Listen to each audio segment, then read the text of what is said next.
Welcome back to Midnight Wanderer. Have you ever wondered what silence truly sounds like? Not just the quiet of a sleeping house, but the deep, profound stillness of a world holding its breath. Our journey tonight takes us back in time, to a moment long ago in our planet's history, to the aftermath of its very first great trial. We are going to explore what the Earth was like in the great quiet that followed its first mass extinction. A time not of violence or chaos, but of immense and patient stillness. A time when the world was a blank canvas, waiting for life to learn how to paint again. There is no need to hold on to the details of this ancient world. Let them simply wash over you, like the gentle tides of a long-vanished sea. This is a story of resilience, of quiet beginnings, and of the slow, unhurried rhythm of planetary healing. And as this story unfolds, you can allow your own world to become still. You have permission to let go of the day, to release the shape of your thoughts, and to allow your body to feel heavy, supported, and deeply at rest. Your only task is to listen and to drift. Before we begin our journey into the deep past, I wonder what the world outside your window is like at this very moment. If you feel so inclined, you might share in the comments what time it is where you are, a small anchor to the present before we drift away. And if you find peace in these quiet explorations, a gentle light helps other sleepy souls find their way to this calm harbour too. For now though, just breathe. Settle in, close your eyes, and let us travel back to the dawn of a new world. Our journey begins not with a sound, but with the absence of it. We arrive on an Earth that has just passed through a silent and profound transformation. Imagine floating in the warm, sunlit waters of a shallow sea some 445 million years ago. The world, which just a few million years before had been teeming with a riot of strange and wonderful life, is now wrapped in a deep and pervasive stillness. This is the aftermath of the first of our planet's 5 great mass extinctions, the Ordovician extinction. But the word extinction can be misleading. It conjures images of fire, of dramatic, violent events. This was something different. This was a change that happened with the slowness of a turning planet, a crisis that manifested as a creeping, silent cold. And so, the world it left behind was not a battlefield, but a vast and quiet cathedral. The oceans, which had been the sole cradle of complex life, were the heart of this great quiet. The bustling, three-dimensional cities of the ancient reefs were gone, leaving behind only their ghostly foundations. The water, once thick with swimming, crawling, and filter-feeding creatures, was now startlingly empty. You could float here for a long time, seeing nothing but the gentle play of sunlight on the sandy bottom, the slow drift of sediment in the water column, the rich and complex soundscape of the Ordovician Sea, the scuttling of countless trilobites, the filtering action of millions of brachiopods, the movement of strange, armoured, jawless fish, had faded to a barely perceptible hum. This was not the silence of a void, but the silence of a garden in the deepest part of winter. The potential for life was still here, held in the water, in the sediment, and in the resilient few who had weathered the storm. But for now, a great pause had settled over the globe. Life was holding its breath. This profound stillness is the starting point of our story. It is the deep, quiet backdrop against which the slow, patient, and incredibly creative story of recovery will unfold. We're here to witness not an ending, but a long and gentle new beginning, born from a world that had fallen almost completely silent. Let us linger for a moment in this quiet, post-extinction world and observe the character of the sea itself.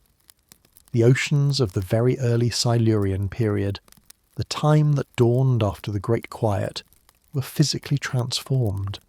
With so much of the bustling life gone, the water in the shallow seas was exceptionally clear. There were fewer organisms stirring up the sediment, fewer planktonic creatures clouding the water column. The sunlight in this pale and empty sea could penetrate much deeper, illuminating the sea floor in a way that had not been possible in the crowded world before. The sea floor itself was a landscape of gentle simplicity. The vast, intricate reefs of the Ordovician period, with their complex architecture of caves and crevices, had crumbled. In their place were smooth, rolling plains of sand and carbonate mud, punctuated by the occasional lonely shell. It was a world that had been wiped clean, as if a great and gentle hand had smoothed over the landscape, erasing the complex details and leaving only a simple, foundational form. This emptiness was not just a lack of creatures, it was a lack of activity. The Ordovician seas had been places of intense biological engineering. Countless burrowing animals had constantly churned and oxygenated the sediment, a process called bioturbation. But with the extinction of so many of these creatures, the sea floor became still, layered, and undisturbed. This was a blank canvas. It was a world of immense and unclaimed potential. For the few species that had survived, it was a world with almost no competition. For the processes of evolution, it was a world of open possibility, a clean slate upon which new forms of life and new kinds of ecosystems could be drawn. This pale, empty, and beautifully simple sea is the stage for our story. It is a world of quiet invitation, waiting patiently for the first tentative brushstrokes of life's recovery. What was the great and gentle hand that had wiped this canvas so clean?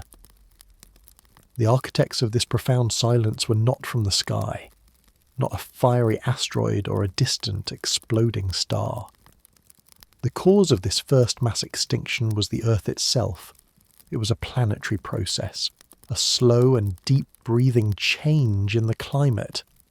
At this time in Earth's history, the majority of the planet's landmass was collected into one enormous supercontinent called Gondwana. And through the slow, inexorable process of plate tectonics, this supercontinent had drifted over the South Pole. This polar position allowed for a massive and rapid ice age to take hold. As vast ice sheets began to grow on Gondwana, they locked up huge amounts of the world's water.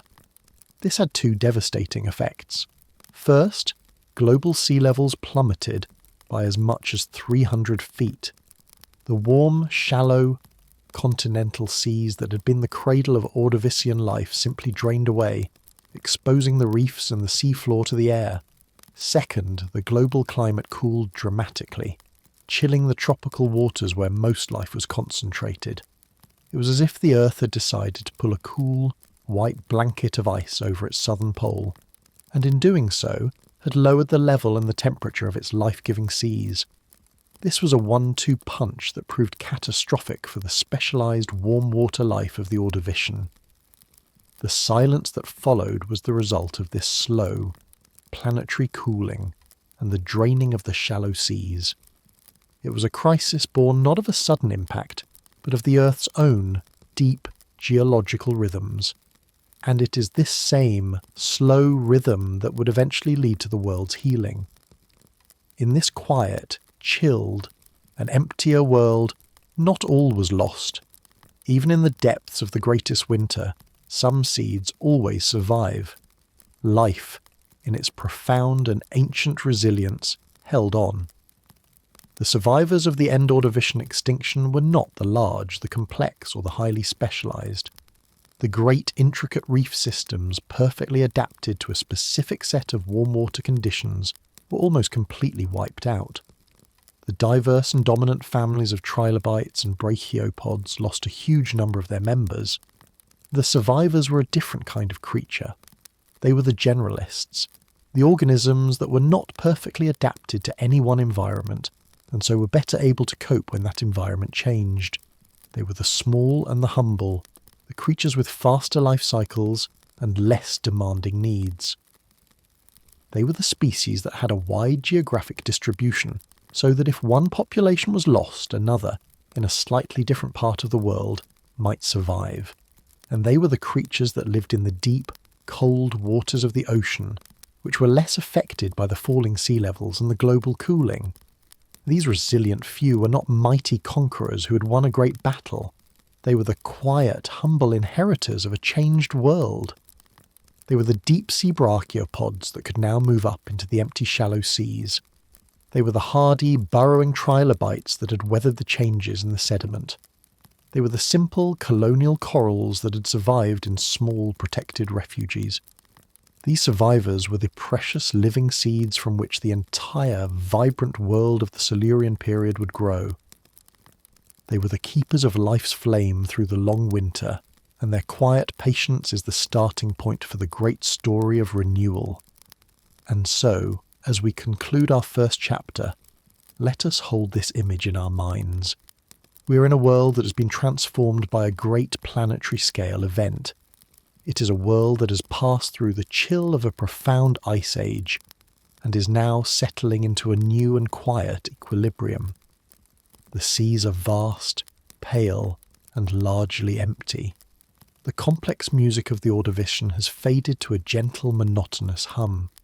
The survivors, the resilient few, are scattered and sparse, quietly going about the business of living in a world of immense and open opportunity. It feels like a world that is holding its breath. It is a moment of profound and peaceful pause, a caesura in the great poem of life. The forces of devastation have passed. The climate is beginning to stabilise. The stage is set. But before we witness the first new shoots of life in this quiet garden, we must first gently remember the richness and the beauty of the world that was lost.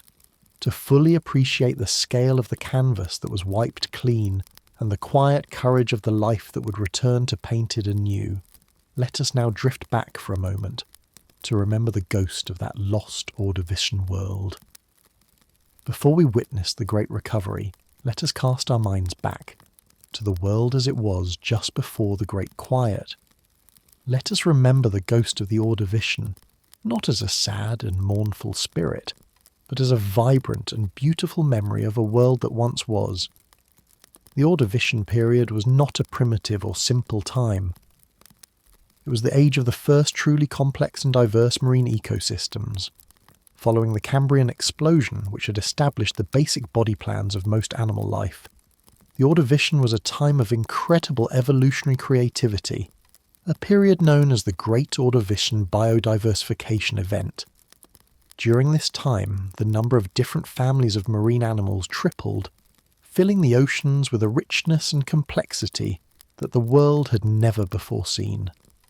To float in an Ordovician sea would have been to witness a world teeming with life at every level. The seafloor was not a simple, sandy plain, but a crowded and bustling landscape. Great branching colonies of bryozoans, which looked like delicate lacy fans made of stone, grew in dense thickets. Strange, mound-like sponges called stromatoporoids formed the foundations of the first great reefs. The water was filled with a diverse array of brachiopods, or lamp shells, their two-part shells opening and closing as they filtered the rich water, and everywhere there were the trilobites, hundreds of different species crawling, burrowing, and even swimming, their jointed, armoured bodies a constant presence.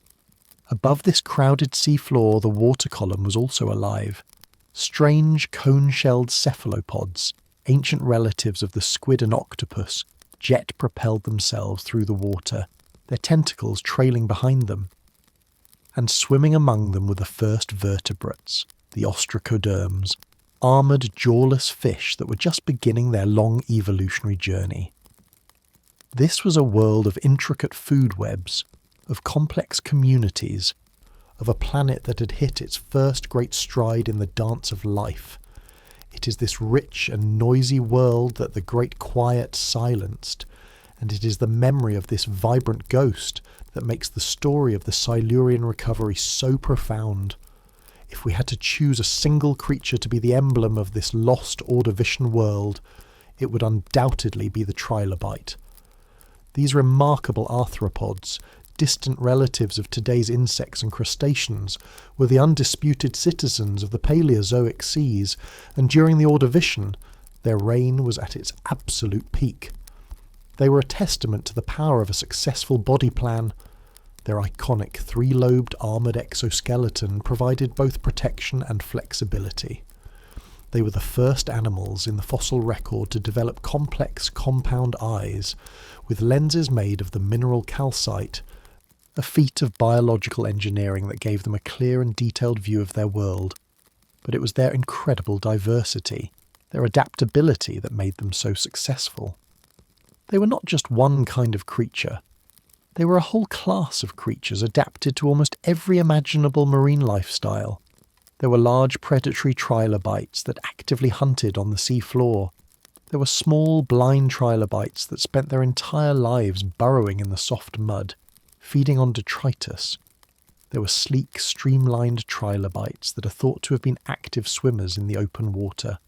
Some had smooth, simple shells, while others were covered in ornate and elaborate spines, which may have been used for defence or for sensing their environment. They ranged in size from less than a millimetre to over 2 feet long. To look at the Ordovician seafloor would be to see a world defined by the forms and the activities of these versatile elders. The extinction at the end of the Ordovician was a devastating blow to their long and successful reign. While a few families would survive, their golden age was over. The Great Quiet claimed the vast majority of their kind, leaving behind only their beautiful fossilised ghosts in the rock. One of the most profound innovations of the Ordovician was the birth of the first truly large and complex reef ecosystems. These were the first great cities of the sea, massive 3-dimensional structures built by living organisms that created habitats for thousands of other species. But if you were to visit one of these ancient cities, you would see no coral as we know it today. The architects of these lost metropolises were a different cast of characters. The primary builders were often creatures called stromatoporoids, which were a type of massive stony sponge. They grew in large, layered, mound-like forms, creating the solid foundation of the reef. Alongside them were the stony bryozoans, those delicate, lacy, colonial animals that grew into intricate, branching thickets, creating the complex architecture of the city's neighbourhoods. And there were also the first early forms of coral, the tapulate and rugose corals, which were very different from their modern descendants.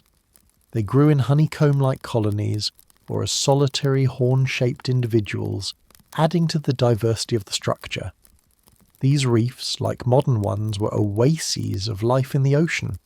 Their complex, 3-dimensional structure provided endless nooks and crannies for other creatures to live, to hide from predators, and to raise their young. The extinction event was particularly cruel to these specialised warm water communities. The falling sea levels and the chilling of the water caused these first great cities to crumble and die, leaving behind only their silent limestone foundations, a ghostly memory of a lost world of incredible architectural beauty and biological richness. Floating gently in the water column of this lost Ordovician world was another unique and beautiful form of life, the graptolites. These were strange colonial creatures whose exact biology is still a bit of a mystery. We know them almost entirely from their fossils, which are some of the most beautiful and distinctive in the geological record. The name graptolite means written stone, and it is a perfect description. Their fossils look like tiny black carbonized saw blades, or like strange hieroglyphic writing etched into the dark shales where they were preserved. Each of these saw blades was actually the skeletal remains of a colony, which consisted of many tiny, individual and interconnected animals called zooids. The entire colony would have floated freely in the upper layers of the ocean, drifting with the currents and filtering tiny particles of food from the water. They were, in essence, a kind of plankton. Because they were so widespread and evolved so rapidly, their beautiful written stone fossils are one of the most important tools that geologists use to tell the age of the rocks they are found in. Each species had a slightly different shape, a different number of branches or steeps, and they existed for only a short period of geological time. They were like a unique font, a specific style of writing that marked a particular chapter in Ordovician time. They were the delicate floating scribes of this ancient world, and the Extinction event was like a great fire in their library. The vast majority of their beautiful, intricate stories were completely and permanently erased from the Book of Life, leaving only a few hardy, simpler forms to carry on the tale into the new world.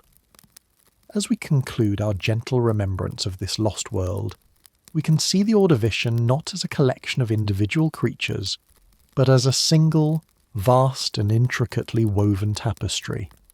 The trilobites were a dominant thread, the reefs were a strong foundational pattern, and the graptolites were the delicate decorative script woven throughout. Every creature, from the microscopic plankton to the largest cephalopod predator, was a thread that was connected to every other. The Great Ordovician Biodiversification Event was the period when this tapestry was at its most vibrant, its colours most brilliant and its patterns most complex. The mass extinction, then, was not just the cutting of a few threads. It was a catastrophic unravelling of the entire weave. When the key reef builders disappeared, the entire communities that depended on them collapsed. When the planktonic populations crashed, the food webs they supported disintegrated. The world that was left behind was not just emptier, it was profoundly simpler. The intricate patterns were gone, leaving behind only a few strong, resilient threads. It is this faded tapestry that provides the true context for our story. The recovery that we are about to witness is not just the story of new species evolving. It is the story of how life, with only a few remaining threads, began the slow, patient and creative process of weaving a new and beautiful tapestry, a different pattern, but one that would eventually become just as rich and as vibrant as the one that was lost. With this memory of the ghost of the Ordovician in our minds, we are now ready to return to the early Silurian to witness the first gentle steps of this great reweaving. Having remembered the world that was lost, we now return our focus to the physical planet as it began to heal. The Great Ice Age at the end of the Ordovician period was severe, but it was also, in geological terms, remarkably brief.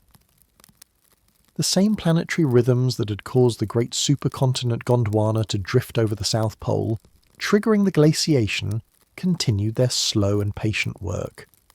Gondwana began to drift away from the pole, and as it did, the conditions that had allowed the massive ice sheets to form began to wane.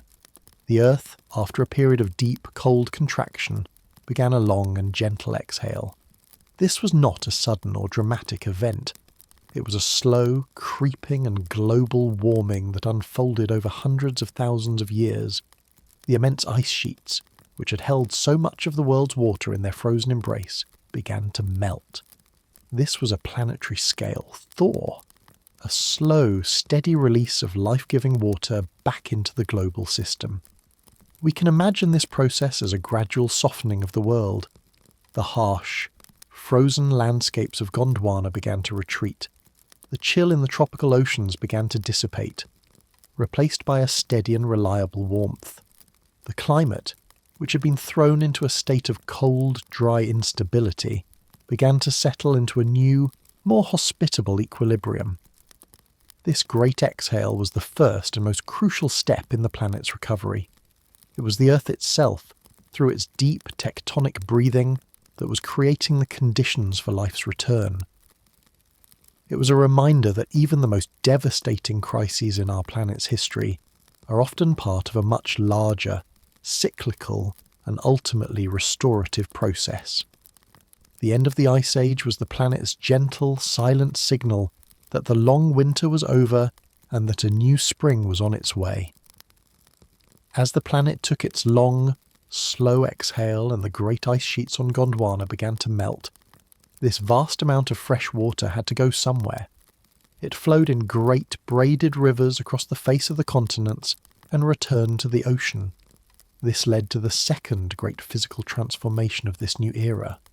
A slow, steady and profound rise in global sea levels.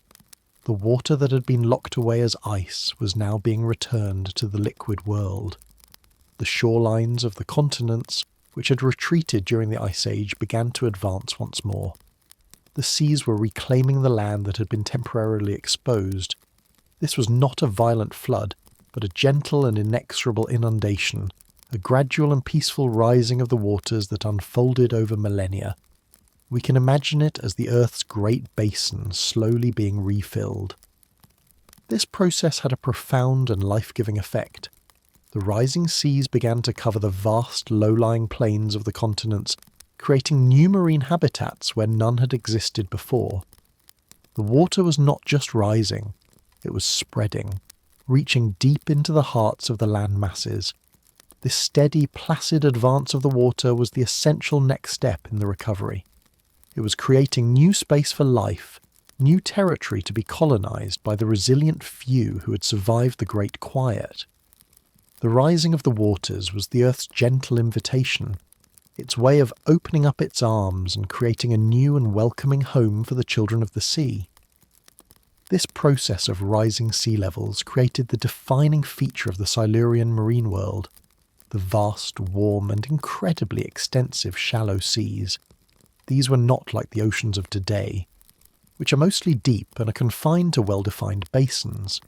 The continents of the Silurian were, for the most part, low-lying and flat. So, as the sea levels rose, the water did not just creep up the edges of the continents. It spread far inland, covering huge portions of their interiors. These vast inland oceans, known as epiric or epicontinental seas, were the hallmark of this new world. Because they were so shallow, often no more than a few dozen feet deep, the sunlight could penetrate all the way to the bottom. This created a vast, sunlit and productive environment, a perfect planetary-scale nursery for the recovery of life. The waters were warmed by the tropical sun, creating stable, comfortable temperatures year-round. They were also rich in the dissolved minerals and carbonates that life would need to build its shells and skeletons. The birth of these vast, tranquil and life-friendly shallow seas was the direct and beautiful consequence of the slow thaw. It was the final step in the physical preparation of the world. The stage was now perfectly set. The empty house of the sea had been warmed, the lights had been turned on, and the doors had been opened wide, waiting for life to come back in and make it a home once more. The rising of the waters and the creation of these vast shallow seas did not just create new habitats, it also fundamentally reshaped the geography of the planet, turning a world of a few, large, contiguous land masses into a world of islands and archipelagos. As the water spread across the low-lying continents, only the higher elevations remained exposed as dry land. What had once been a single, large continent like Laurentia, the ancient core of North America, was transformed into a vast, shallow sea, dotted with a series of large and small islands. This fragmentation of the land had a profound and creative effect on the evolution of life. In the Ordovician, many of the marine communities had been very widespread and similar across the globe. But this new, island world geography created countless pockets of isolation. A community of organisms living in a shallow sea around one island might be completely separated from a similar community around another. This isolation is a powerful engine of evolution. It allows each isolated community to follow its own unique evolutionary path, to experiment and adapt to its own specific local conditions, without being diluted by the constant inflow of genes from other populations. This is how new species are often born. The new geography of the Silurian was, in essence, a world of 1,000 different evolutionary laboratories, all running in parallel. This created the potential for a much richer and more varied tapestry of life to emerge in the long run. The slow thaw and the rising of the waters had not just restored the world to its former state. They had created a new and more fragmented world, a world of creative possibility that would allow life not just to recover, but to diversify in new and wonderful ways. As our exploration of the slow thaw comes to a close, we are left with a clear and peaceful image of the physical world at the dawn of the Silurian period. The great winter of the Ordovician Ice Age has passed. The planet has settled into a long and stable period of greenhouse warmth. The waters that were once locked away in vast sheets of ice have been returned to the ocean, and these rising seas have created vast, shallow, sunlit and nutrient-rich habitats across the globe. The continents have been transformed into a network of islands, creating a world of immense creative and evolutionary potential. The extinction event, for all its devastation, had performed a great and powerful service. It had cleared away the old, complex and perhaps stagnant ecosystems of the Ordovician, and the slow thaw that followed had prepared a new and perfect stage for what was to come. It was a cleansed canvas, a world washed clean by ice and water, waiting for the first humble pioneers to begin the slow, patient, and beautiful work of painting it with life once more. With this image of a warm, stable and welcoming world in our minds, we can now turn our attention to the creatures themselves, to the first, quiet shoots of life to appear in this great sunlit garden of the sea. Upon the cleansed canvas of the early Silurian world, the first signs of life's return did not appear as a sudden, glorious explosion. They appeared as a quiet, humble and tentative greening, like the first small weeds and wildflowers that emerge in a garden after a long and harsh winter. In the world of paleontology, the first organisms to recolonize a devastated ecosystem are known as disaster taxa. These are not the most complex or the most spectacular of creatures. They are the hardy opportunists, the generalists, the survivors who are able to thrive in the simplified, low-competition world that follows a mass extinction. They are the disaster gardeners, the humble pioneers who do the essential, unglamorous work of beginning the process of ecological healing. In the early Silurian seas, these pioneers were the species that had managed to cling to life in protected refuges, or in the deep sea during the Ice Age.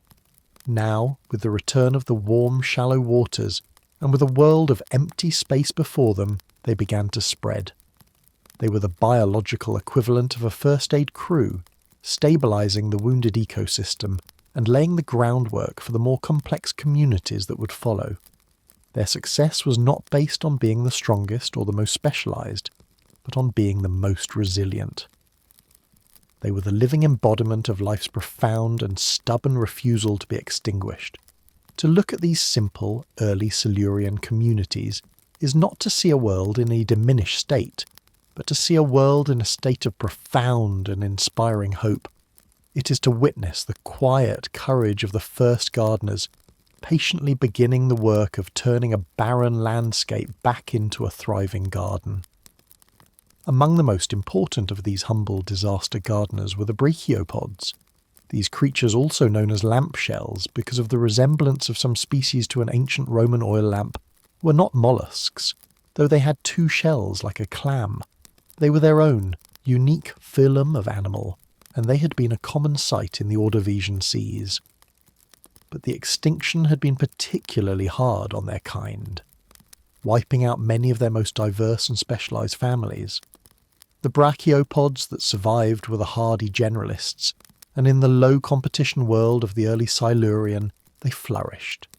They spread across the vast, soft-bottom plains of the new shallow seas, becoming the dominant form of visible life. A typical early Silurian seafloor would have been a quiet, tranquil landscape, carpeted with vast communities of these lamp shells. They would have lain on the sediment, or attached themselves to the stray shells of their neighbours with a small fleshy stalk called a pedicle. With their two shells, or valves, slightly agape, they would have spent their days quietly filtering tiny particles of food from the clear, sunlit water with a delicate, coiled feeding organ called a lopophore. The world of the lamp shells was a world of profound simplicity and peace. There were very few predators to trouble them, and there was abundant space and food. Their quiet, patient and successful recolonization of the seafloor was a crucial first step in the recovery. They were re-establishing a foundational layer of life, a stable community of filter feeders that helped to cycle nutrients and to begin the long, slow process of rebuilding a healthy ecosystem from the ground up. Adding a new layer of graceful, vertical beauty to this simple world of lamp shells were another group of survivors, the crinoids. These creatures, whose name means lily-like, are often called sea lilies because of their plant-like appearance, but they are in fact animals related to starfish and sea urchins. A typical crinoid consists of a long, flexible stalk made of stacked disc-like pieces of calcite which it uses to anchor itself to the sea floor. At the top of this stalk is the main body, or calyx, from which sprout a series of long, branching and feathery arms. In the quiet currents of the Silurian seas, vast collections of these crinoids formed what can only be described as beautiful, underwater meadows. Their long stalks would have swayed gently in the water, and their feathery arms, covered in sticky tube feet, would have spread out like a delicate net to catch tiny particles of food drifting by. Their presence added a new dimension to the recovering world. They created a gentle three-dimensional structure above the flat plains of the brachiopods, offering new places for smaller creatures to shelter. The crinoid meadows were places of serene and gentle motion, a forest of animal flowers, patiently filtering the quiet, sunlit waters. They were another essential element of the recovery, another example of a humble survivor finding immense success in this new, emptier world. As we observe this emerging world populated by its pioneer communities of brachiopods and crinoids, it is important to appreciate its unique character.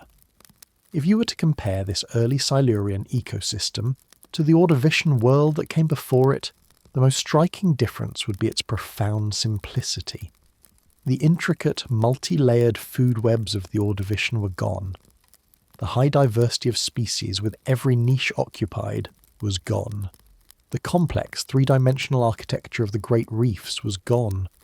What was left was a world with a much shorter and simpler food chain, dominated by a small number of very successful, widespread and hardy species. This was not a world of specialists, it was a world of generalists. But we should not see this simplicity as a failure or as a sign of a world in a diminished state. Instead, we can see it as a form of quiet, minimalist beauty. It is the beauty of a garden in the very early spring, where the first brave crocuses and snowdrops are the only spots of colour in a bare landscape. There is a deep and peaceful elegance in this simplicity. It represents the essential, foundational layer of the ecosystem, the strong and simple base upon which all future complexity would be built. It was a necessary and beautiful stage in the healing process, a time for life to re-establish its footing, to consolidate its gains, and to prepare in its own slow and patient way for the next great wave of creative evolution. These humble pioneers, the brachiopods and the crinoids, were doing more than just repopulating the seas. In their quiet, daily existence, they were actively helping to build the physical structure of the new world. Both of these creatures built their bodies from the calcium carbonate they extracted from the seawater. The brachiopods built their two protective shells, and the crinoids built their long, jointed stalks and their intricate, feathery arms. As these countless millions of organisms lived and died, their hard, mineralized skeletons were left behind on the sea floor. Over thousands and millions of years, these accumulated shells and stalks and arms built up in thick layers, forming a new kind of sedimentary rock, limestone. This process was a crucial part of the recovery. It was taking the raw, dissolved minerals of the ocean and converting them into a solid, stable substrate. These vast beds of shell debris, sometimes hundreds of feet thick, created a new kind of sea floor. It was a firmer, more stable ground than the soft muds of the immediate aftermath. This new foundation of shells, built by the patient work of these humble pioneers, was the perfect substrate for the next stage of the recovery. It was upon this firm, carbonate-rich ground that the next great architects of the ocean, the new reef builders, would be able to get their first tentative foothold. For several million years at the beginning of the Silurian period, our planet was a world without one of its most vibrant and important ecosystems, the reef. The first great cities of the sea, the massive reef structures of the Ordovician, had been casualties of the Great Quiet. The specialised sponges and bryozoans that had been their primary architects were largely gone. This left a profound architectural void in the world's oceans. The sea floor, as we have seen, was a simpler, flatter landscape, dominated by the soft sediments and the accumulated shells of the pioneer species. While life was recovering, it was a two-dimensional recovery, a spreading out rather than a building up. A reef is more than just a collection of animals. It is a living, growing and self-organising metropolis. It creates its own environment. Its three-dimensional structure provides a habitat for a vastly greater number of species than a flat seafloor ever could. It changes the flow of water, it creates sheltered lagoons, and it becomes a vibrant, energetic heart that pumps life and diversity into the surrounding ocean. The absence of this heartbeat for those first few million years of the Silurian was a sign that the world was still in the early stages of its healing. The ecological stage was set, the foundation of shells had been laid, but the world was waiting for a new set of architects to arrive, to learn the ancient art of building with limestone, and to begin the construction of the next great cities of the sea. The new architects who would answer this call were a group of creatures that had survived the extinction in small, scattered populations, the corals. But these were not the corals that build the great reefs of our modern world. These were two early and now extinct groups known as the tabulate and rugose corals. The tabulate corals, whose name refers to the horizontal plates or tabulae within their skeletons, were exclusively colonial. They grew in a variety of forms, some creating mound-like honeycomb structures, others forming delicate, branching, chain-like colonies. They were simple creatures, their individual polyps small and lacking the complex internal structures of modern corals. Alongside them were the rugose corals, named for the wrinkled, horn-like appearance of their skeletons. Some of these were also colonial, but many were solitary, growing as single, large polyps that resembled a curved horn, earning them the common name horn corals. These were the humble pioneers of coral architecture. Their skeletons were made of calcite, a different form of calcium carbonate than the aragonite used by modern corals, and they did not yet have the crucial partnership with the photosynthesizing algae, the zooxanthellae, that powers the rapid growth of modern reefs. Because of this, their growth was slower, more patient. The first Silurian reefs were not the vast towering structures of today, but smaller, lower-lying mounds and thickets. They were a new and experimental kind of living architecture, the first tentative efforts of a new group of builders who were just beginning to learn what was possible in this new, warmer and more stable world. The humble corals were not alone in this new building project. They had a powerful and ancient partner, the stromatoporoids. As we remember from our look at the lost Ordovician world, these massive stony sponges had been one of the primary architects of the first reefs. They were one of the very few reef-building groups to survive the mass extinction in any significant number. As such, they were the wise survivors, the keepers of an ancient architectural tradition. They provided a crucial link between the old world and the new. In many of the new Silurian reefs, these stromatoporoid sponges formed the strong, stable core of the structure. They grew in thick, layered and mound-like forms, creating a solid foundation upon which the more delicate branching corals could grow. This partnership was a beautiful example of ecological collaboration. The massive, wave-resistant sponges created the stable base, and the faster-growing corals created the complex three-dimensional structure. Together, they could build reefs that were larger, stronger, and more diverse than either could have built alone. The return of the sponges was a vital part of the recovery, a sign that the deep foundational wisdom of the old world had not been entirely lost, but was now being shared with the new innovative architects of the Silurian Sea. And so, through the collaborative work of these new architects, the reef was reborn. But this was a different kind of city, with a different layout and a different community of citizens than the Ordovician reefs that had come before. A Silurian reef was a beautiful and tranquil metropolis of corals and sponges. Its core was a solid bastion of massive stromatoporoids, and honeycomb-like tabulate corals. From this core, more delicate branching corals reached out like the spires and towers of a fantastical city, and living on and around this structure was a newly diversifying community of life. The crinoids, the sea lilies, found the reef to be a perfect place to anchor themselves, growing in dense thickets on the reef's flanks, their feathery arms filtering the passing currents. The brachiopods, the lampshells, nestled in the sheltered spaces between the coral heads. And the trilobites, the ancient citizens, crawled through the reef's alleyways and crevices, finding new ways to live in this new kind of landscape.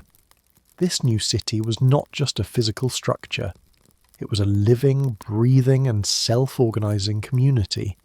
It was a bustling, vibrant and newly designed metropolis, a testament to life's incredible ability to reinvent itself, to take the surviving pieces of a broken world and assemble them into something new, something different, but something just as beautiful and as full of life as what had come before.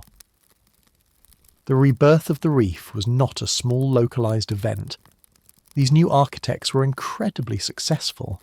The warm, stable and shallow seas that now covered the tropical continents provided the perfect conditions for their work. And so, all around the globe, from the waters of what would become North America to Europe to Siberia and to China, these new Silurian reefs began to grow. They formed a vast, interconnected global network of life, a vibrant limestone belt around the equator of the planet. This was a sign that the recovery was no longer in its tentative early stages. Life was not just surviving anymore, it was thriving, building, and creating vast and enduring structures on a planetary scale. The establishment of this global reef network was a crucial tipping point in the healing of the world. These reefs became the new engines of biodiversity, the great beating hearts of the ocean, providing the habitat and the energy that would fuel the next great wave of evolutionary innovation. The long architectural silence was over. The cities of the sea had been rebuilt, and their quiet foundational heartbeat could be felt once again all around the world. Let us pause for a moment and appreciate the profound significance of this achievement.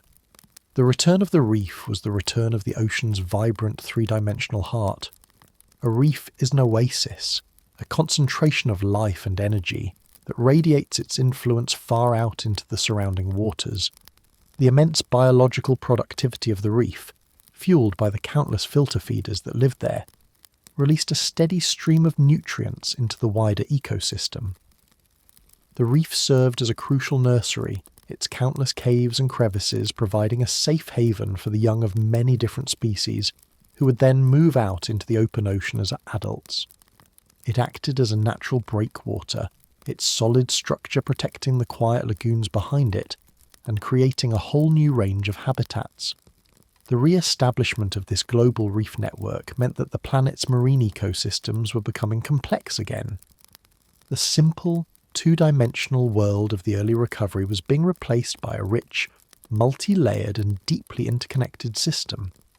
This restored, stable and productive heartbeat of the ocean provided the perfect, peaceful and resource-rich backdrop for the next quiet revolution to take place in the Silurian waters, a revolution that would change the course of our own evolutionary story forever. With the cities of the sea rebuilt and thriving, the stage was now set for the arrival of a new and formidable kind of citizen. Before we witness the next great evolutionary leap, let us pause our narrative of life's progression and simply immerse ourselves in the physical world of the Silurian. Let us try to feel what it might have been like to exist in this ancient time. The dominant feature of this world, the one that would have shaped every aspect of life, was the sea. But this was not the deep, dark and mysterious ocean of our modern world.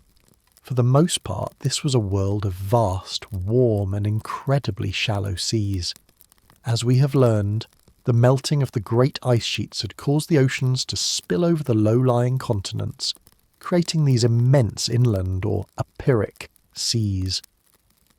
Imagine a body of water that stretches for hundreds or even thousands of miles from horizon to horizon, but is for the most part no deeper than a modern lake. You could swim for days without the bottom ever falling away into true oceanic darkness. This created a world of profound and tranquil horizontality. The waves would have been smaller, gentler, their energy dissipated over the vast shallow plains. The tides would have moved as slow, broad sheets of water, advancing and retreating for miles across the nearly flat landscape. The overall feeling would have been one of immense, calm, and sunlit space. It was a planetary-scale lagoon, a peaceful, watery cradle that stretched across the globe. This gentle, forgiving, and stable environment was the perfect nursery for a recovering world.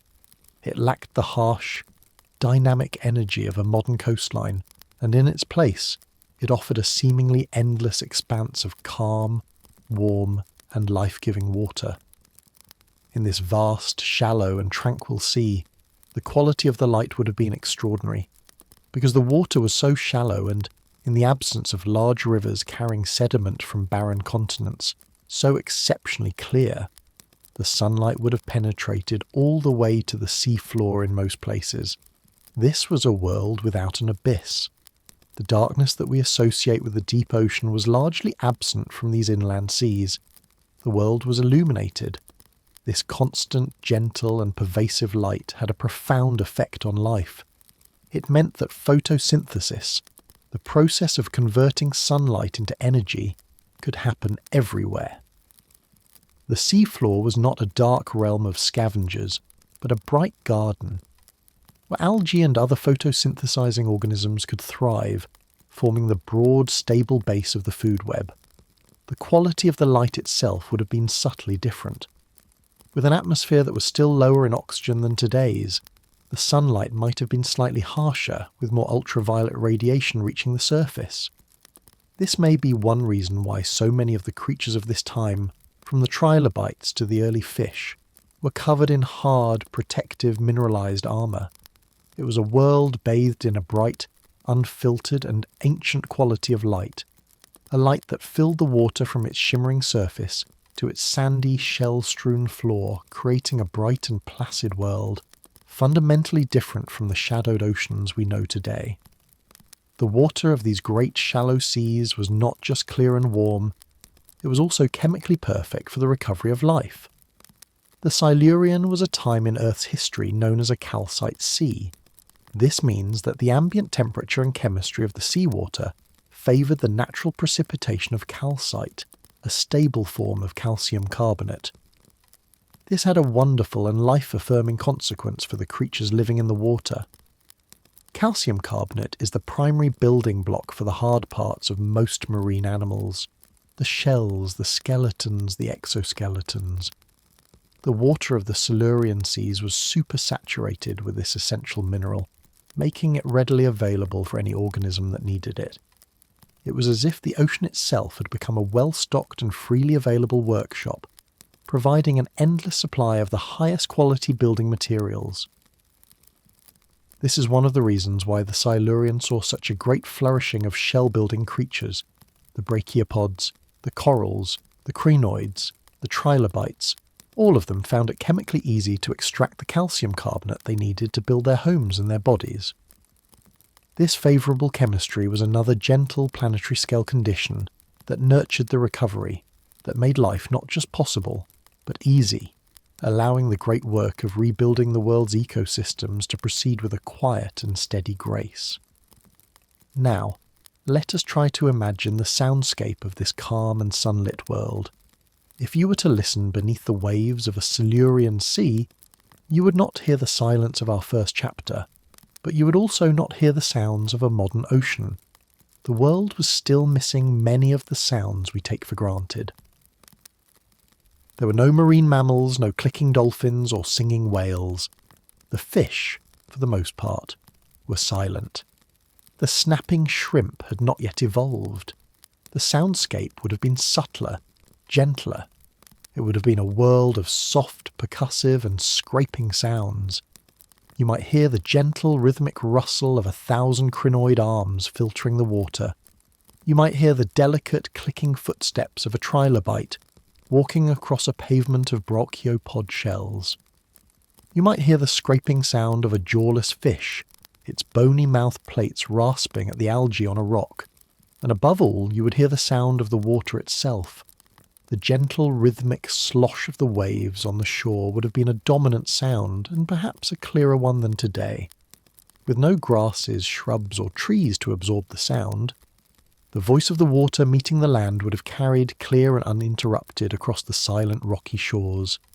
It was the sound of a calm world, a world not yet filled with the complex calls and songs of modern life, but filled with the gentle, mechanical, and elemental sounds of a world quietly and peacefully at work. As we bring together all of these sensory impressions, the vast, warm, shallow water, the bright, pervasive light, the helpful chemistry, the gentle sounds, a single, powerful image emerges. The entire marine environment of the Silurian period was a perfect, planetary-scale nursery. Its warmth and stability removed the stresses of a harsh or rapidly changing climate. Its shallow, sunlit nature provided an endless supply of primary energy for the food web. Its chemical composition made it easy for life to build and to grow, and its gentle, placid nature provided a safe and protected space, free from the high-energy, destructive forces of a more dynamic world. It was in this calm, bright, and nurturing cradle that life, after the trauma of the Great Extinction, was given the perfect opportunity not just to heal, but to experiment, to innovate, and to take its next great evolutionary leap. It was in the safe and peaceful waters of this perfect nursery that the quiet revolution that would define the future of our own lineage was about to take place. With this deep sensory understanding of the Silurian world as our backdrop, we are now ready to witness the arrival of a creature that would change everything. In the perfect sunlit nursery of the Silurian seas, our own distant ancestors were quietly going about their business. These were the vertebrates, the first animals to have a backbone. But these were not the fish we know today. The dominant vertebrates of the early Silurian were a strange and wonderful group of creatures known as the ostracoderms, which means shell-skinned. They were the jawless fish. Their bodies were often covered in a heavy bony armour, a protective shield that gave them an almost insect-like appearance. They came in a wide variety of shapes and sizes. Some were flattened like a modern flounder, and likely spent their lives on the sea floor. Others were more streamlined, suggesting they were active swimmers. But they all shared one defining feature. They had no jaws. Their mouths were simple, fixed openings. They could not bite, or chew, or grasp. Their feeding strategies were limited to sucking, scraping, or filtering. They were, for the most part, peaceful bottom dwellers, vacuuming up organic detritus from the mud, or scraping algae off the surfaces of rocks and shells. They were the old guard of the vertebrate world. They had survived the Great Extinction, and were now diversifying in the calm Silurian waters. They were a successful and stable part of the ecosystem, peacefully living out their lives, entirely unaware that a profound and world-changing revolution was about to begin within their own family tree, a quiet innovation that would soon render their ancient way of life obsolete. The revolution that would change the world forever was the evolution of the jaw. This was not the invention of a brand new body part from scratch. Nature, in its elegant and efficient wisdom, is a master of repurposing what is already there. The story of the jaw is a beautiful example of this principle of evolutionary tinkering. All fish, both jawless and jawed, have a series of bony or cartilaginous supports for their gills, the structures they use to breathe. These are called the gill arches. In the jawless fish, these arches were all relatively similar, a simple series of supports for the delicate gill filaments. The quiet yet momentous innovation was the modification of the first one or two of these gill arches. They became enlarged, strengthened, and hinged. They were no longer being used for breathing. They had been co-opted for a brand new purpose. At first, this new, hinged structure might not have been for biting. It may have simply allowed the fish to open its mouth wider, to suck in more water and, with it, more food. But once this hinge was in place, the stage was set. Over time, this hinged arch became more robust, and the scales around the mouth became enlarged and sharpened, evolving into the first simple teeth. The birth of the bite was complete. It was a beautiful example of nature taking a simple pre-existing tool, a structure for breathing, and transforming it into a brilliant and revolutionary new device. A device that would fundamentally rewrite the rules of life in the ocean. The first pioneers of this new, jawed world to appear in the Silurian fossil record were a group of fish known as the acanthodians. Their name means spiny ones, but they are more commonly known as the spiny sharks, even though they were not true sharks, but their own unique lineage. These were, for the most part, small fish, typically only a few inches long. They were sleek and streamlined, with large eyes and a body plan that was built for speed and agility. Their most distinctive feature was the array of sharp, rigid spines that supported each of their fins. These spines likely served as a form of defense against the larger predators of the time, such as the great sea scorpions. The spiny sharks were a revolutionary new kind of creature. They were not bottom-dwelling filter feeders like the jawless fish. They were active, agile swimmers who lived in the open water column, and with their new jaws lined with small, sharp teeth, they were the world's first true vertebrate predators. They were the first to hunt not by filtering or scraping, but by actively chasing and grasping their prey, which likely consisted of small crustaceans and other swimming invertebrates. The spiny sharks were the quiet vanguard of a new age, the sleek and speedy pioneers of a predatory lifestyle that would come to dominate the oceans. Following closely behind the spiny sharks, another, even more formidable group of jawed fishes emerged and rose to prominence in the Silurian seas, the placoderms. Their name means plate-skinned, and it is a perfect description. These were the armoured knights of the Paleozoic ocean. The front part of their bodies, their head and thorax, was covered in a thick, heavy shield of articulated bony plates, forming a powerful and intimidating suit of armour. The back half of their bodies was typically unarmoured and flexible, allowing for powerful swimming. The placoderms took the innovation of the jaw and turned it into a truly fearsome weapon. Instead of true teeth, their jaws were lined with sharp, bony plates that, in many species, were self-sharpening, creating a powerful, scissor-like or guillotine-like bite. They were incredibly successful and diversified into a huge variety of forms. Some were flattened bottom dwellers, like the jawless fish they replaced, but with a much more powerful bite. Others were massive apex predators, the undisputed rulers of the Silurian and the following Devonian seas. The placoderms represented a new and powerful force in the ocean. They combined the defensive strategy of the Old World, the heavy armour with the revolutionary offensive weapon of the New World, the powerful biting jaw. They were the new rulers of the sea, and their rise marked the beginning of the end for the gentle, jawless world that had come before.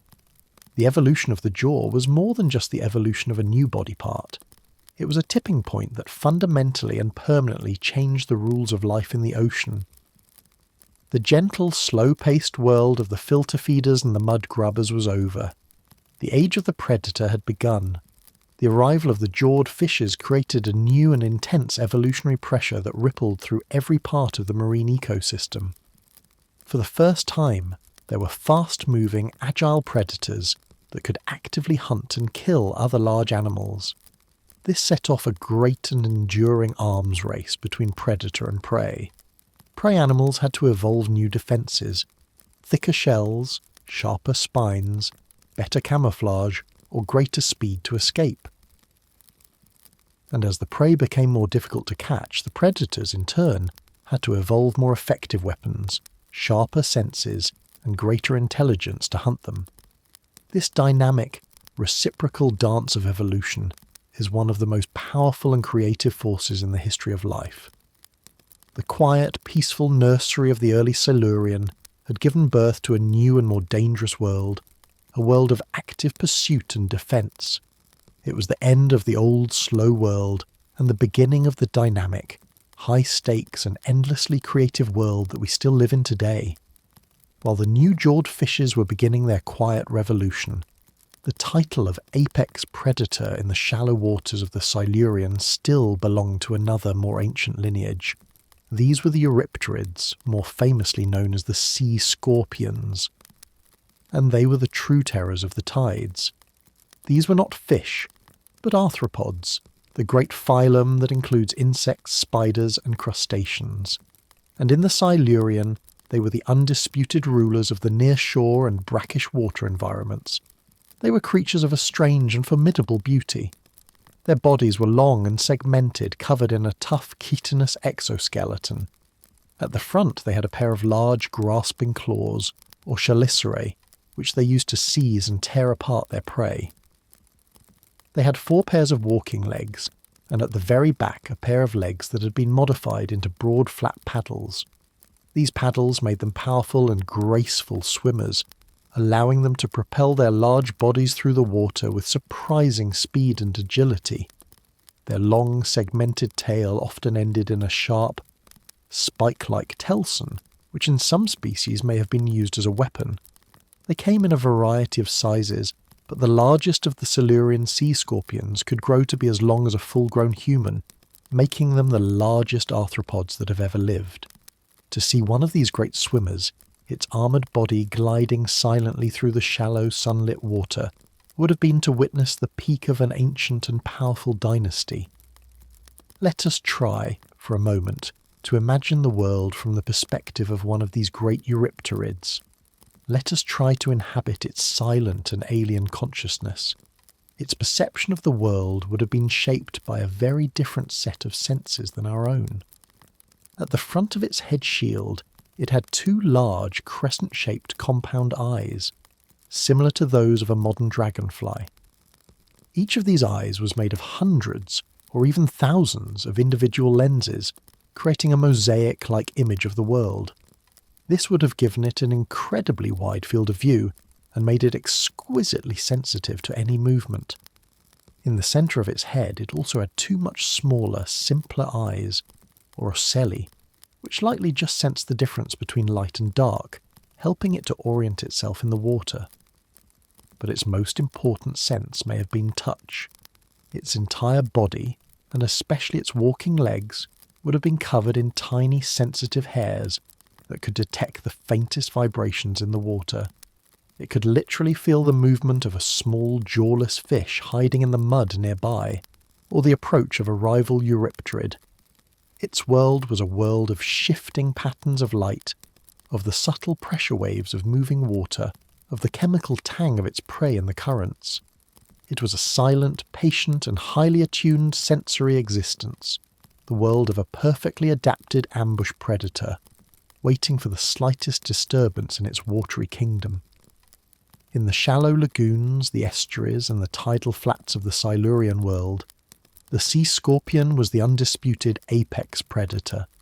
It sat at the very top of the food chain. Its diet would have consisted of whatever it could catch. It would have hunted the jawless fish, ambushing them from below as they scraped at the mud. It would have preyed upon the trilobites, its powerful claws capable of crushing their hard shells, and it was very likely cannibalistic, with larger Eurypterids preying on smaller ones. For a smaller creature, the shallow waters of the Silurian would have been a dangerous place, ruled by the silent, gliding threat of these great arthropod hunters. They were the Paleozoic equivalent of the crocodile, the patient and powerful rulers of the boundary between the water and the land. They had survived the great Ordovician extinction with little difficulty, and in the recovering world of the Silurian, with many of their old competitors gone, their dynasty had reached its golden age. For millions of years they were the largest and most formidable predators on the planet, a testament to the power and success of the ancient arthropod body plan. The sea scorpions hold another special and intriguing place in the story of life. They may have been among the very first animals to ever walk on land. While they were primarily aquatic creatures, There's a great deal of fossil evidence in the form of trackways left behind in ancient coastal muds that suggest they made regular journeys out of the water. They were, in a sense, the first true amphibians, though in a very different way from the vertebrates that would later claim that title. The reason for these brave forays ashore is still a matter of debate.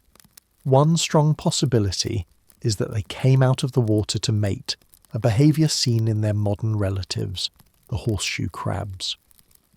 Another possibility is that they needed to shed their hard exoskeletons in order to grow, a process called molting. This would have been a very vulnerable time for them, and the land, which at this point had no large predators, might have been the safest place to do it. Whatever the reason, to have witnessed this event would have been to see something truly momentous, to see one of these great armoured creatures pulling its heavy body out of the familiar embrace of the water and onto the harsh, alien landscape of the barren land would have been to witness a pivotal and terrifying moment in the history of our planet. It was a brave and temporary step, a quiet foreshadowing of the great invasion of the land that was about to begin in earnest. For all their success and their fearsome reputation, the great sea scorpions were the last of a dying breed. They were the final, glorious chapter in the story of the great arthropod predators that had dominated the early Paleozoic seas. A new kind of predator was on the rise. The small, fast, and intelligent jawed fishes that were beginning to diversify in the Silurian waters were the future. Over the next few tens of millions of years, in the following Devonian period, these fish would grow larger, more powerful, and more sophisticated. The great armoured placoderms would eventually become the new kings of the ocean, and the sea scorpions would be unable to compete. Their long, slow decline had begun. While they would survive for many more millions of years, their golden age of being the planet's apex predators was in the Silurian.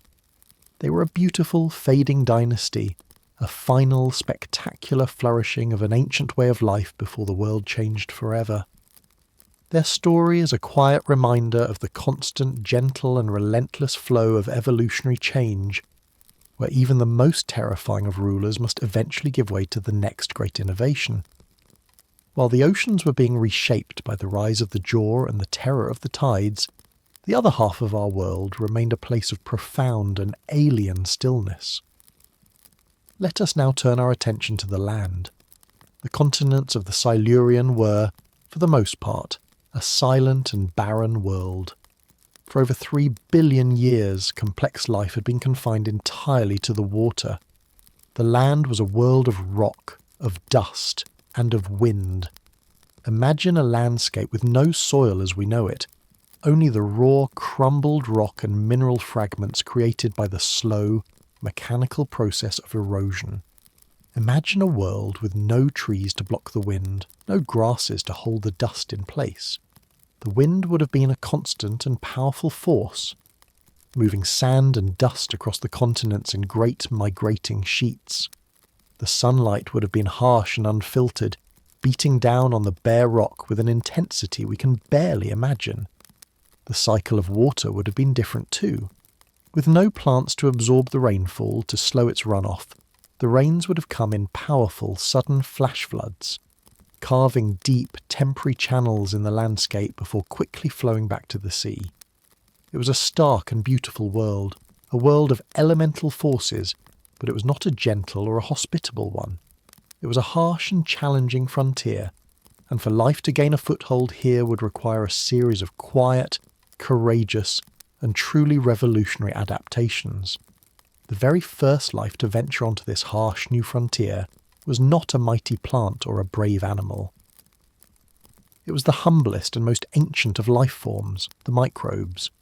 For hundreds of millions of years before the Silurian, the first pioneers on land were simple mats of cyanobacteria, algae, fungi, and lichens.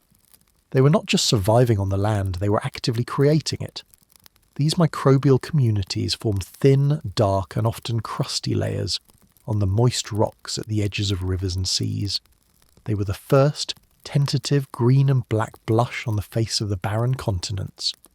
Their work was slow, patient, and profoundly important. The The cyanobacteria, through photosynthesis, were releasing the first small puffs of oxygen into the terrestrial atmosphere. The fungi and lichens were masters of breaking down rock. They secreted powerful acids that ever so slowly dissolved the mineral surfaces, beginning the billion-year-long process of creating the first true soil. They were the quiet, invisible terraformers, the microscopic pioneers who were preparing the way for the larger and more complex life that was to follow. This humble, slimy, and often overlooked layer of microbial life was the true foundation of the terrestrial world, the first quiet breath of life in a world of rock and wind. For a more complex multicellular organism, like an aquatic green alga, to make the move from the gentle, supportive embrace of the water onto the harsh, dry land, it had to overcome a series of profound and life-threatening challenges.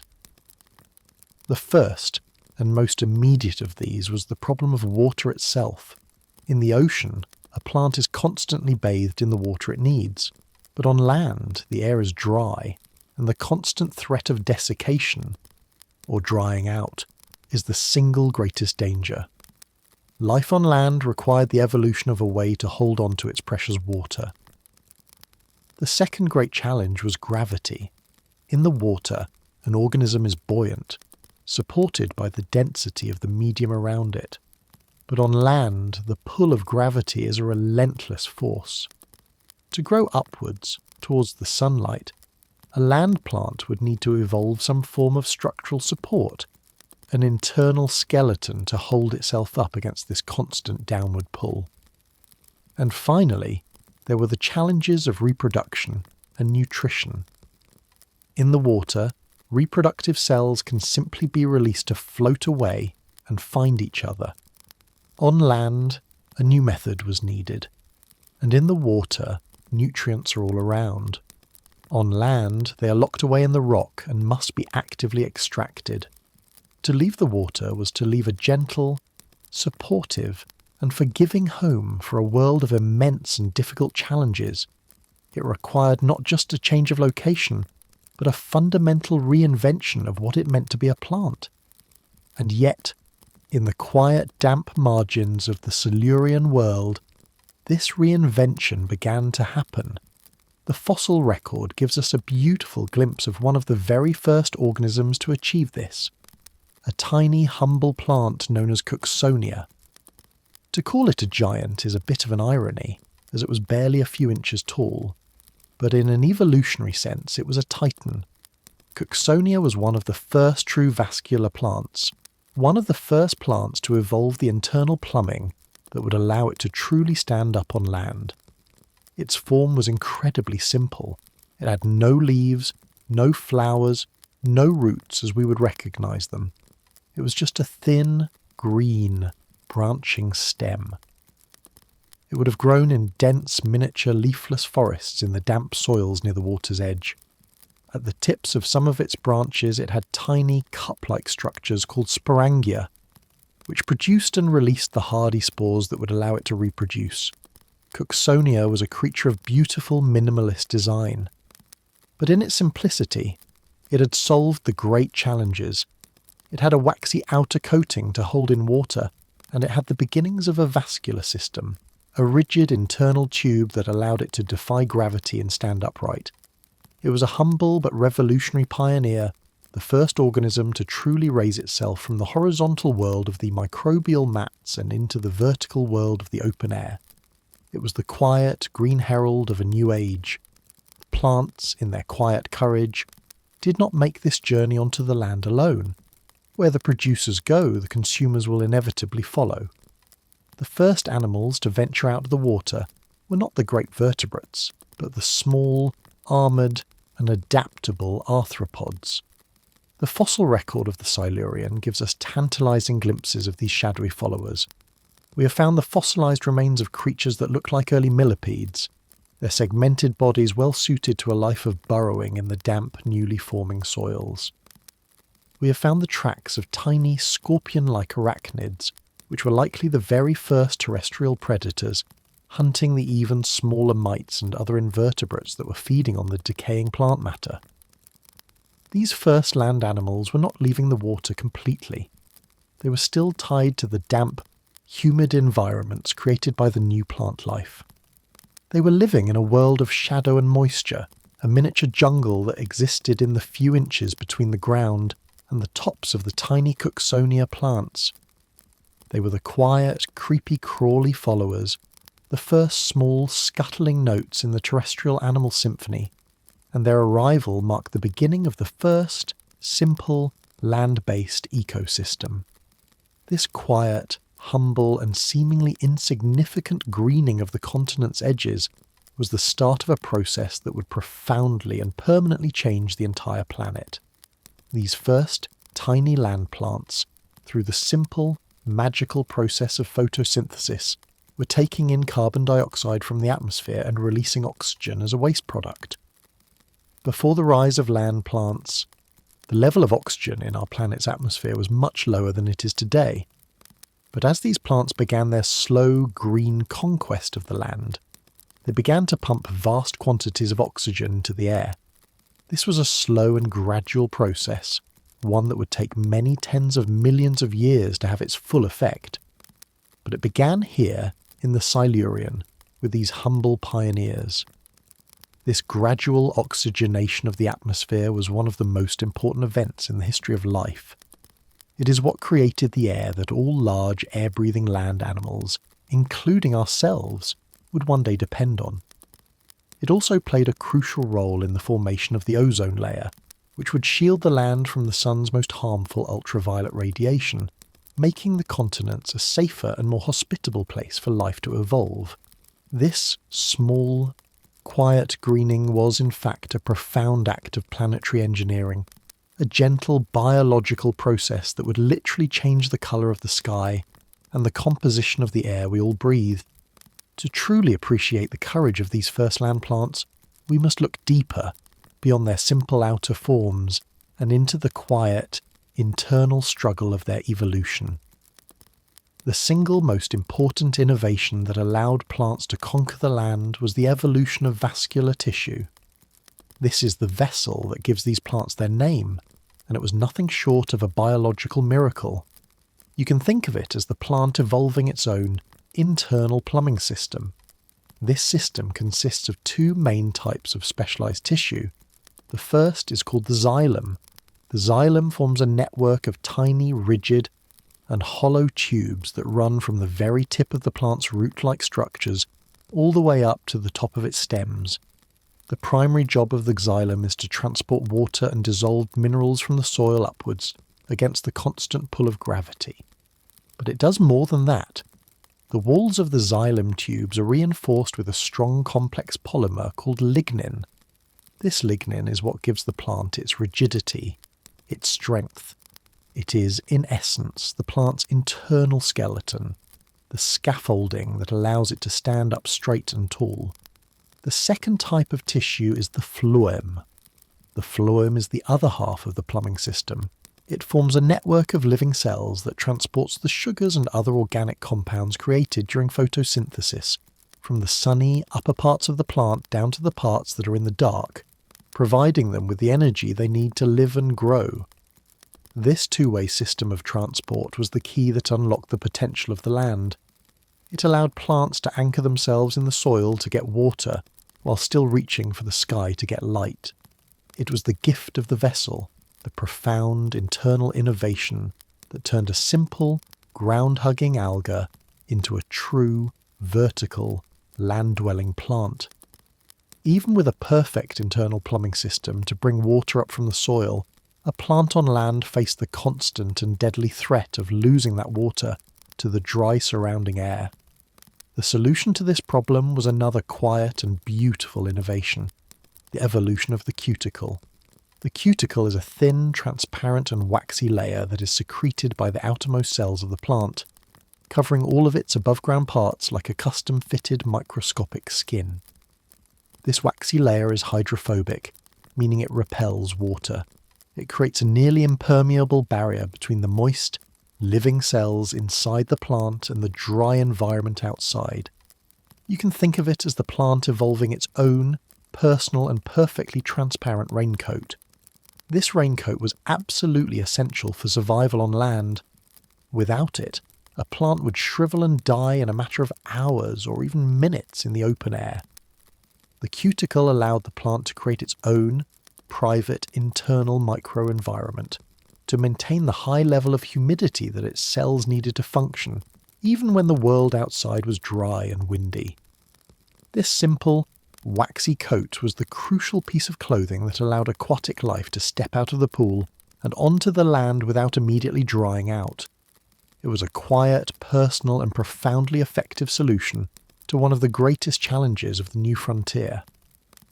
This waxy raincoat, however, created a new and difficult problem. While it was brilliant at keeping water in, it was also very good at keeping air out. And plants, like animals, need to breathe. They need to take in carbon dioxide from the atmosphere to perform photosynthesis, and they need to release oxygen as a waste product. A completely sealed, waterproof coating would be a death sentence. The solution that evolved to solve this problem was as elegant as it was simple: the stomata. Stomata, a word which means little mouths in Greek, are tiny, microscopic pores on the surface of the plant. Each pore is surrounded by two specialised sausage-shaped cells called guard cells. These guard cells have the remarkable ability to change their shape in response to environmental cues. When conditions are good, when there is plenty of water and sunlight, the guard cells swell up, opening the pore and allowing the plant to inhale the carbon dioxide it needs. But when conditions become dry and the plant is in danger of losing too much water, the guard cells relax and close, sealing the pore and protecting the plant's precious internal moisture. The evolution of these tiny controllable mouths was the final piece of the puzzle. It allowed the plant to have the best of both worlds: a waterproof skin to protect it from drying out, and a way to breathe the air it needed to live. It was the plant learning how to take a controlled, careful breath. Finally, for life to truly conquer the land, it had to solve the problem of reproduction. In the water, an aquatic alga can simply release its reproductive cells, its sperm and eggs, into the surrounding medium, and the water will carry them to one another. On land, this strategy would be a disaster. The delicate reproductive cells would dry out and die almost instantly. The first land plants solved this problem with another brilliant innovation: the spore. A spore is a tiny, single-celled reproductive unit. The magic of the spore lies in its packaging.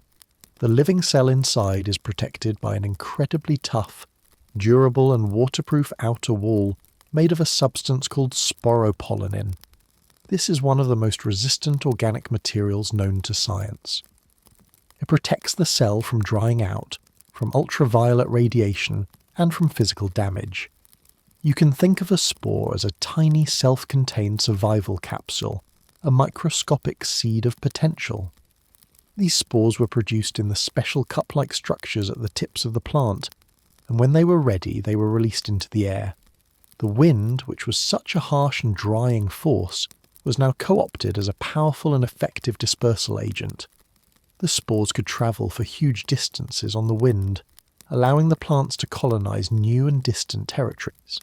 The promise of the spore was the promise of a future, a safe and reliable way for a plant to send its children out into the harsh but open world of the new frontier. As we reflect on these incredible innovations, the internal plumbing, the waxy coat, the little mouths, the survival capsules, it is important to remember that these were not grand dramatic events that happened overnight. They were the result of a quiet, slow and profound internal struggle within the plants themselves. They were the cumulative result of countless tiny, random mutations happening over millions of years, with each tiny improvement being gently and patiently selected for by the harsh realities of the terrestrial environment. This was not a conscious process of invention.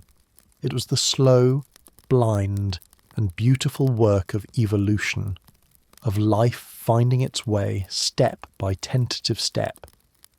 The story of the conquest of the land is not a story of a great heroic battle against the elements. It is a much quieter and more intimate story. It is the story of a cell learning to build a stronger wall, of a surface learning to hold its moisture, of a community of cells learning to work together to stand up towards the light.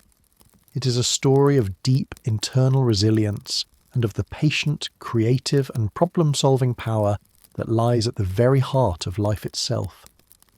Having explored the emerging life in the sea and on the land, let us now lift our gaze upwards to the sky and the atmosphere of the Silurian world. To stand on a barren rocky shore some 430 million years ago and look up would have been to see a sky that was at once both familiar and deeply alien. The sun, our star, would have been slightly dimmer than it is today, as all stars gradually brighten over their long lives. But the sky itself, the colour of the air, would have been subtly different. The blue colour of our sky is the result of a phenomenon called Rayleigh scattering, where the molecules in the air scatter the shorter blue wavelengths of sunlight more effectively than the longer red wavelengths. In the Silurian, the atmosphere was still significantly lower in oxygen than our modern air. With a thinner atmosphere and a different composition of gases, it is likely that the scattering effect would have been less pronounced. The blue of the sky might have been a paler, more watery shade than the deep, rich azure we're used to. At the same time, the sun's light would have felt harsher. The ozone layer, which is a special form of oxygen that protects us from the most harmful ultraviolet radiation, was still in the process of forming. With less of this protective shield, the sunlight that reached the surface would have been more intense, a fact that may have kept the first land life tied to the shelter of the water for a very long time. It was a world of pale, bright skies and a strong, unfiltered sun, an atmosphere that was still in the process of becoming the gentle, life-sustaining blanket that we know today. This pale sky presided over a world that was, for the most part, incredibly warm and stable. The brief but intense ice age at the end of the Ordovician had passed, and the Silurian period was a classic example of a greenhouse world. This was a time in Earth's history when there were no permanent polar ice caps. The temperature gradient from the equator to the poles was much more gentle than it is today. The entire planet was wrapped in a warm, equitable climate. This global warmth was driven by higher levels of carbon dioxide in the atmosphere, which created a stronger greenhouse effect, trapping more of the sun's heat. This planetary scale warmth is what allowed the vast, shallow tropical seas to flourish, and it is what enabled the great reef systems to form a continuous globe-spanning network. It was a world of profound and lasting climatic peace. There were no ice ages, no dramatic swings between hot and cold. For nearly 30 million years, the Earth's thermostat was set to a steady, comfortable warmth. This long period of stability was perhaps the most important gift that the physical planet gave to the recovering biosphere. It provided a calm, predictable and forgiving backdrop against which the slow, patient and creative work of evolution could proceed, undisturbed by the stress of a rapidly changing climate. There was another, more subtle difference in the rhythm of this ancient world, a difference that speaks to a truly deep and astronomical sense of time. If you were to stand on a Silurian shore, the cycle of day and night would have been noticeably faster. At this point in our planet's history, the Moon was significantly closer to the Earth than it is today. The Moon is, and always has been, slowly drifting away from our planet, a few centimetres each year, due to the complex gravitational dance between the two bodies. The primary effect of the Moon's gravity on the Earth is the ocean tides, and these tides act as a gentle but constant brake on the Earth's rotation. 430 million years ago, with the Moon closer, this braking effect was weaker. The Earth was spinning on its axis more quickly. A day in the Silurian period was not 24 hours long. It was only about 22 hours long. The Sun and the Moon would have appeared to move across the sky more swiftly. And because the days were shorter, a year, the time it takes for the Earth to orbit the Sun, was made up of more of them. A Silurian year had about 420 of these shorter days. This faster rhythm of light and dark is a quiet, gentle reminder of the immense age of the world we're visiting, a world that was moving to a slightly faster, more ancient tempo. Now, let us imagine the night that followed this shorter day. As darkness fell, the Silurian sky would have been dominated by a familiar yet different companion. The moon, being closer to the Earth, would have appeared noticeably larger and brighter in the night sky. It would have exerted a stronger gravitational pull, creating more powerful ocean tides that swept across the vast shallow seas. But the most profound difference in a Silurian night would have been its sound. It would have been a world of an almost unimaginable silence. On the land there were no creatures of the night as we know them. There were no crickets chirping, no frogs calling, no owls hooting, no rustle of nocturnal mammals in the undergrowth. The land at night was a world of profound elemental silence, broken only by the sound of the wind and the water. The great symphony of the terrestrial night had not yet been composed. Its first, quiet notes were still millions of years in the future. To sit on a rocky shore under the light of that larger, brighter moon, and to listen to the deep, unbroken silence of the land, would be to experience a kind of peace that has long since vanished from our world. It would be to hear the sound of a planet that was still waiting for the great chorus of terrestrial life to begin. As we bring together these images of the Silurian sky, the pale sun, the warm air, the faster day, the silent moonlit night, we are left with a feeling of a world that is at once both deeply alien and profoundly peaceful. The individual elements are familiar, but their combination creates a world that is subtly, yet fundamentally different from our own. It is a world that moves to a different rhythm, that is bathed in a different light, and that is wrapped in a different quality of silence, but the overwhelming feeling is one of stability. This was a world that had found a long and lasting peace after the trauma of the Ice Age and the Extinction. This deep environmental peace was the cradle that held the recovering biosphere. It was the calm, quiet, and unchanging stage that allowed the new architects to build their reefs, that allowed the jawed fish to begin their evolution, and that allowed the first humble plants to take their brave and tentative steps onto the land.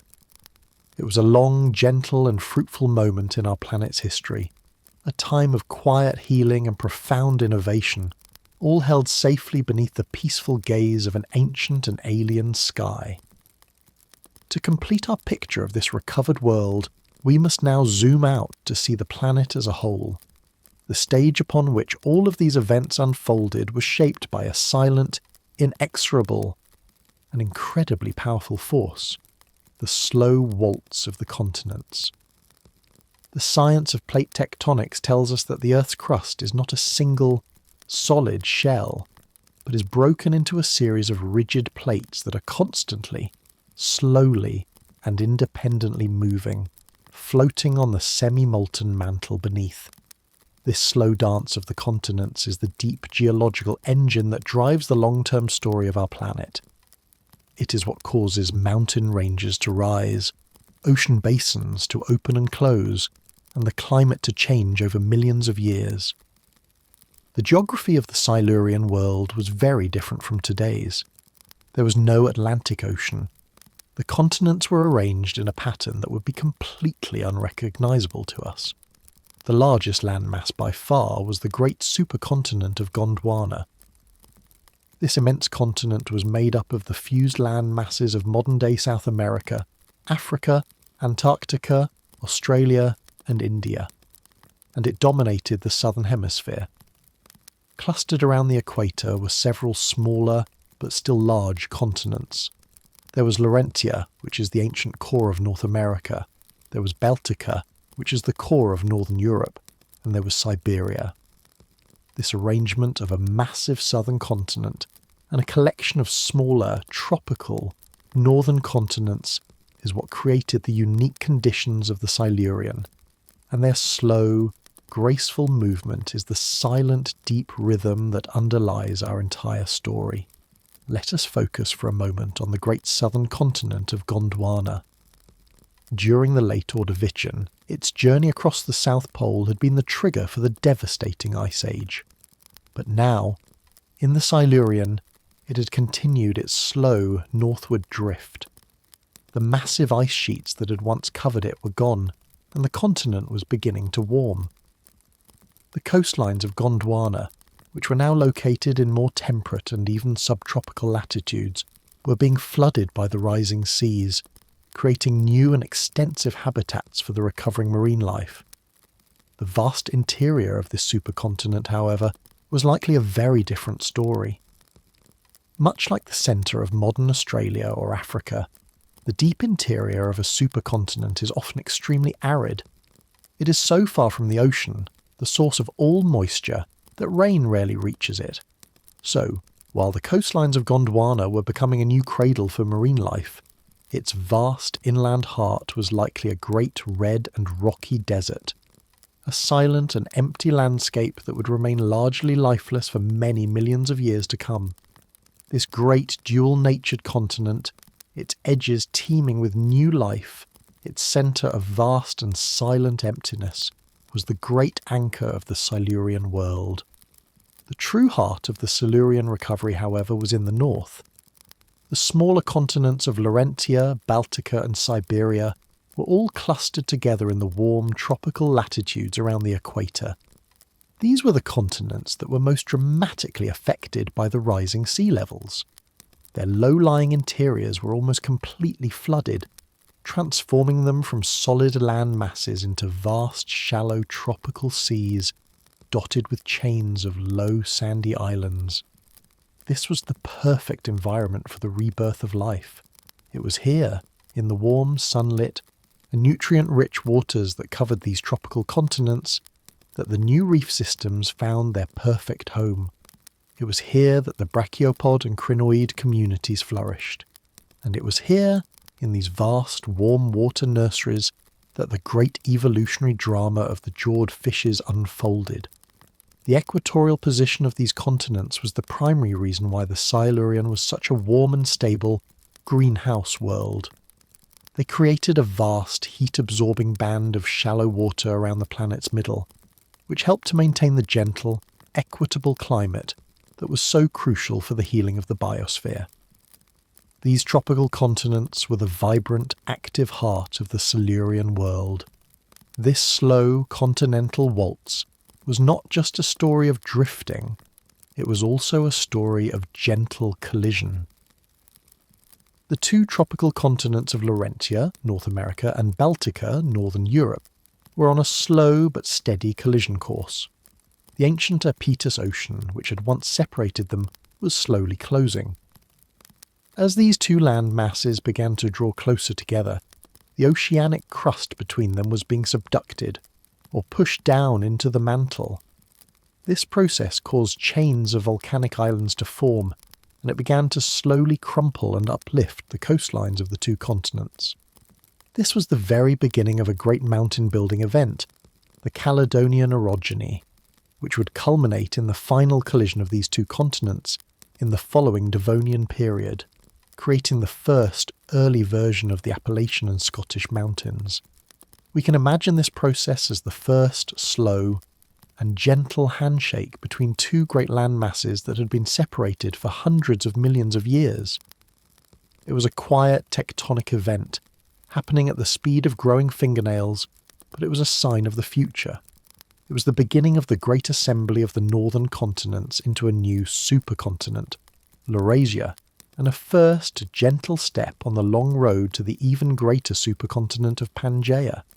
This unique arrangement of the continents, combined with the warm, stable climate, had one final, beautiful consequence. It created the first truly global community of marine life. The vast, warm, shallow seas that stretched around the equator were largely interconnected. There were few deep ocean basins or cold, polar waters to act as barriers. This meant that the small, swimming larvae of marine creatures could drift on the ocean currents for vast distances, allowing species to spread all around the world. The result was a surprisingly homogeneous and cosmopolitan biosphere. The same types of corals, the same species of brachiopods, the same families of trilobites could be found in the rocks of the Silurian period, whether you were in modern-day North America or Scotland or Sweden or China.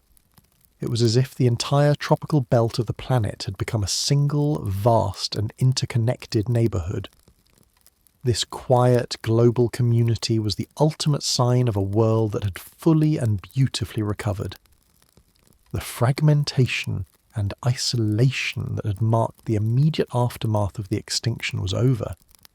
Life was once again connected, sharing its innovations and its successes across the entire face of the planet, in a single, peaceful and beautifully rewoven planetary ecosystem.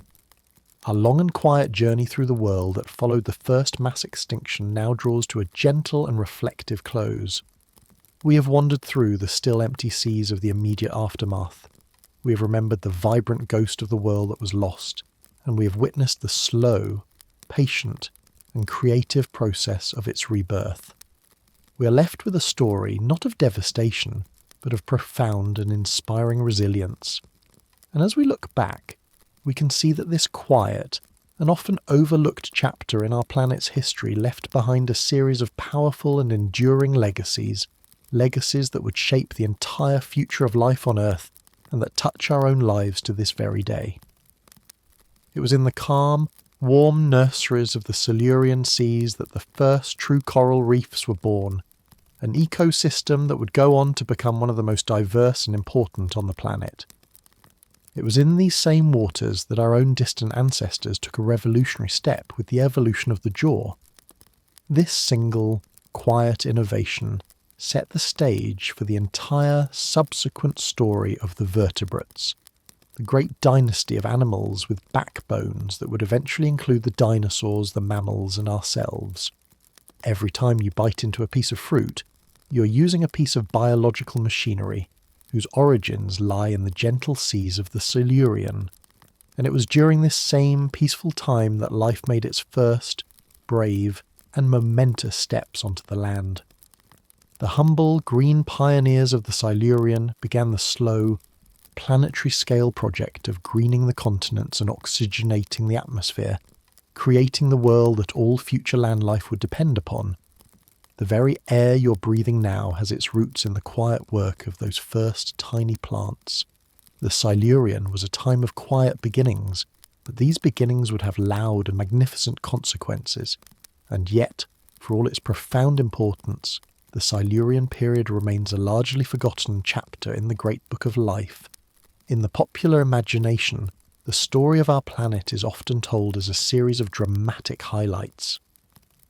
We remember the strange creatures of the Cambrian explosion, the age of the dinosaurs, the rise of the great mammals. But this quiet in-between time, this period of gentle healing and subtle innovation, is often overlooked. There are no famous Silurian movie monsters.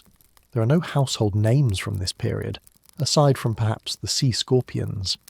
It lacks the dramatic narrative punch of a great cataclysm or a world ruled by giants. Its story is quieter, subtler, and more peaceful. But perhaps this is where its true wisdom lies. The Silurian teaches us that the most important chapters in a story are not always the loudest ones. It reminds us that the periods of quiet, patient rebuilding can be just as profound and as consequential as the moments of dramatic crisis. It is a story of the humble pioneers, of the slow and collaborative work of the new architects, of the quiet, internal struggle of a plant learning to stand up. It is a forgotten chapter, perhaps, because its lessons are not about power or dominance, but about resilience, about patience, and about the slow, steady, and creative power of life to heal itself. If there is one great and peaceful lesson to take away from our journey tonight, it is this: the profound and quiet resilience of life. The first mass extinction was a devastating event. It is estimated that some 85% of all marine species were lost. The world's ecosystems were unravelled, their complexity erased, and yet life did not end. It held on in the quiet, humble forms of the survivors, and from those few resilient threads, it began the slow and patient work of reweaving the entire tapestry of the biosphere. And it did not just reweave the old patterns, it created new ones, it innovated, It found new solutions to old problems, and it ventured into entirely new frontiers. This is the great and hopeful rhythm of our planet's long history. The story of life on Earth is not a story of uninterrupted progress. It is a story of periodic crises, followed by periods of beautiful and creative recovery. The great quiet of the early Silurian was not a void. It was a space of possibility. It was the deep, quiet breath that life took before it began its next great song. This deep, natural and recurring pattern of resilience can be a source of quiet comfort, a reminder that even after the deepest winter, a spring of profound and creative renewal is always possible. Let us return, for one last time, to the sensory world of our journey. We began in a world of profound and almost complete silence, a world where the vibrant music of a living ocean had faded to an almost imperceptible whisper. Now, as our journey concludes, at the end of the Silurian period, the world is once again filled with sound. But it is a new kind of music. It is the gentle, living hum of a recovered world. If you were to listen beneath the waves now, you would hear the sound of the new coral reefs, the quiet collective industry of 1,000,000 tiny builders. You would hear the subtle, hydrodynamic sounds of the new jawed fishes, moving with a speed and agility that the world had never seen before. And if you were to stand on the shore and listen closely, you might, for the very first time in our planet's history, hear the gentle rustling whisper of the wind as it passes through the first tiny miniature forests on the land. The great silence has been replaced by a new and gentle hum, the sound of a world that is not just alive but is thriving, exploring, and creating in new and wonderful ways. It is the peaceful, ambient sound of a planet that has healed itself and is now quietly and confidently singing the first notes of its next great chapter. The story of life on our planet can be imagined as a single, immense and unbroken thread, stretching for nearly 4 billion years from the first, simple cell to the vibrant complexity of the world we know today. There have been moments in our planet's history when this thread has been stretched thin, when it has been frayed and stressed to its breaking point. The first great mass extinction was one of those moments. But the thread did not break. It held, and after a period of deep, quiet rest, it began to be woven into a new and beautiful pattern. The story of the Silurian period is the story of this reweaving. It is a testament to the strength, the flexibility, and the endless creativity that is inherent in that thread. It is a quiet reminder that every form of life, including our own, is connected to this single, ancient, and continuous story. The first great extinction was not an end. It was simply a deep and quiet breath, a pause in the long and beautiful song of life, a pause after which the song continued, stronger, richer, and more creative than it had been before. As our journey to this recovered world comes to a close, we are left with the quiet hum of life's resilience. We have witnessed a planet healing itself, patiently reweaving a tapestry of incredible beauty and innovation from just a few humble threads. Now, as you settle into your own deep rest, you can connect with this same quiet power of renewal within you. Just as the earth healed itself during its long, quiet Silurian peace, your sleep is a time of profound and gentle restoration for your own body and mind, a silent reweaving of your own well-being. There is nothing more to learn, nothing left to do. The story is over. You have permission now to let go, to drift on the quiet, calm waters of your own consciousness, and to let the unbroken thread of your own peaceful rest guide you into the morning. May your sleep be as deep and as healing as the great quiet of the ancient earth. Thank you for joining me on this journey with Midnight Wanderer. Should you wish to travel through deep time again, perhaps on another night we can explore the strange and wonderful world that came just before the dinosaurs. Until then, rest well.